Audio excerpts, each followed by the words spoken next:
15,000 ಅಂತ ಹಿಡಿದಿದ್ವಿ, ಜಾಸ್ತಿ ಆಯಿತು. ಸೊ ನಾವು ನಿರೀಕ್ಷೆ ಮೀರಿ ಫಲಿತಾಂಶ ಬಂದಿದೆ. ಸೊ ಗೆಲ್ಲಲಿಕ್ಕೆ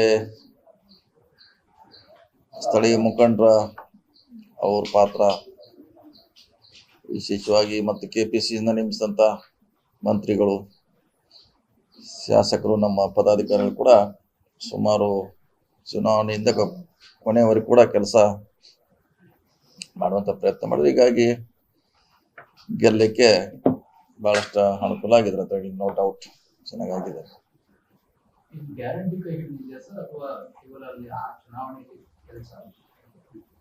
ಇಲ್ಲ, ಎಲ್ಲ ಒಂದೇ ಅಂತ ಹೇಳಲಿಕ್ಕೆ ಆಗಲ್ಲ, ಗ್ಯಾರಂಟಿನ 100ಕ್ಕೆ 100 ಅಂತ ಹೇಳಲಿಕ್ಕೆ ಆಗಲ್ಲ. ಡೆವಲಪ್ಮೆಂಟ್ ಇರ್ಬೋದು, ಮೇಟಿ ಅವ್ರ ಮ್ಯಾಗಿದ್ದ ಅಭಿಮಾನಿ ಇರ್ಬೋದು, ಪಾರ್ಟಿ ಬೇಸ್ ವೋಟರ್ ಇದ್ದಾರೆ.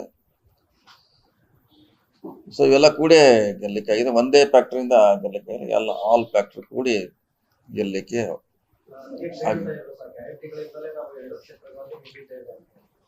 ಇಲ್ಲ. 100ಕ್ಕೆ 100 ಎಲ್ಲ ಗ್ಯಾರಂಟಿ ಅಂತ ಹೇಳಲಿಕ್ಕೆ ಆಗಲ್ಲ. ಓಕೆ, ಅದು ಪಾರ್ಟ್ ಇದೆ ಅದರಲ್ಲಿ, ನೋ ಡೌಟ್.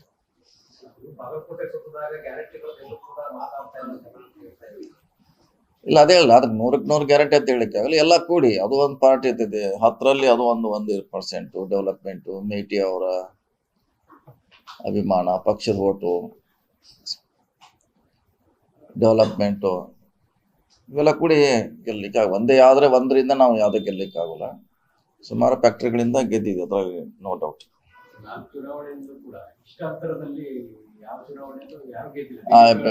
ಯಾರು ಇಷ್ಟು 10,000 ಅಷ್ಟೇ ಮ್ಯಾಕ್ಸಿಮಮ್.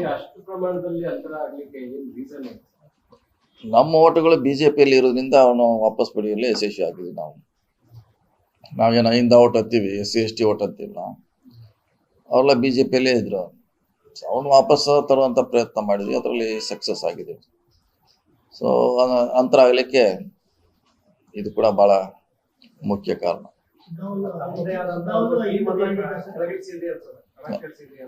ಯಾವ್ದ್ರೆ ಹೌದು, ನಮ್ಮ ಟೀಮ್ ಕೂಡ ಸಾಕಷ್ಟು ವರ್ಕ್ ಮಾಡೋದ್ರಿಂದ 5 ಮತಗಳನ್ನ ಒಂದು ಕಡೆ ತರಲಿಕ್ಕೆ ಅಡಿಷನಲ್ ಗೆಲ್ತಿದ್ವಿ, ಮಾರ್ಜಿನ್ ಕಡಿಮೆ ಆಗೋಯ್ತು. ಆದರೆ ಇದು ಹೈಯೆಸ್ಟ್ ಆಗಲಿಕ್ಕೆ 5 ಮತಗಳನ್ನ ಒಂದೇ ಕಡೆ ತರಲಿಕ್ಕೆ ಸಕ್ಸಸ್ ಆಗಿದ್ದೀವಿ, ಯಶಸ್ವಿಯಾಗಿ.